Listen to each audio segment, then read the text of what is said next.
Hi everyone, in this video we are discussing about basic electrical MCQs. Friends, इस video में हम केवल वो एमसीक्यूज करा रहे हैं जो पीडीएफ फॉर्मेट में किए जा सकते हैं, बट जो सर्किट बड़े हैं उनको हम बोर्ड पर कराएंगे।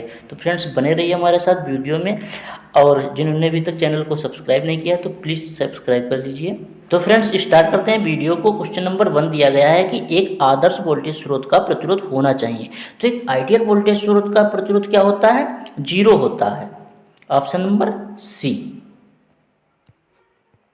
नेक्स्ट क्वेश्चन दिया गया है कि निम्नलिखित सिद्धांत में कौन सा नियम आवेश के संरक्षण के सिद्धांत पर आधारित है?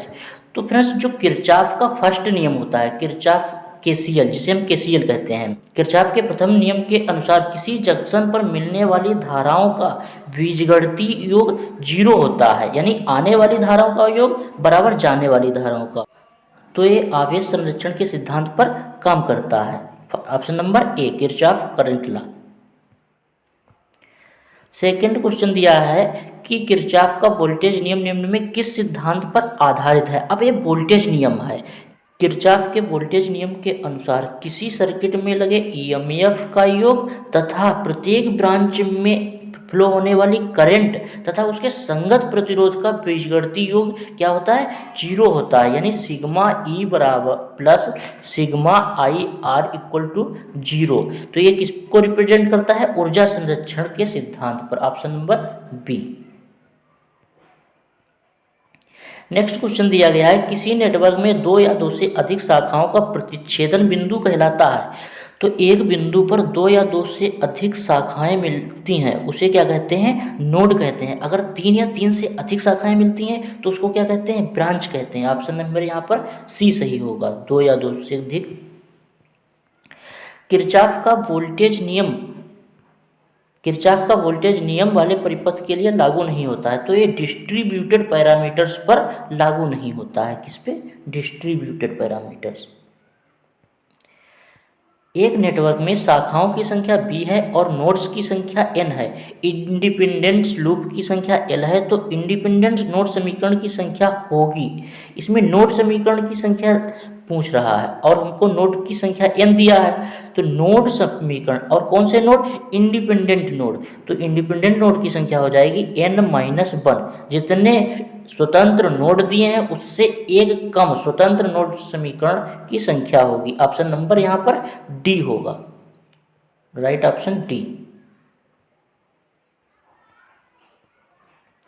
एक नेटवर्क में 12 ब्रांच तथा 8 स्वतंत्र लूप है। नेटवर्क में नोड की संख्या है, देखो एक फार्मूला होता है B बराबर n प्लस एल माइनस का 1। तो यहाँ पर 12 ब्रांच दी गई हैं और हमको n का मान तो निकालना है, प्लस l कितना है यहाँ पर? 8 माइनस 1, तो इधर कितना बचेगा? 7। तो 12 से 7 जाएगा तो बचेगा 5, यानी कि यहाँ पर नोड की संख्या कितनी आ जाएगी? 5। ऑप्शन नंबर यहाँ पर हो जाएगा बी।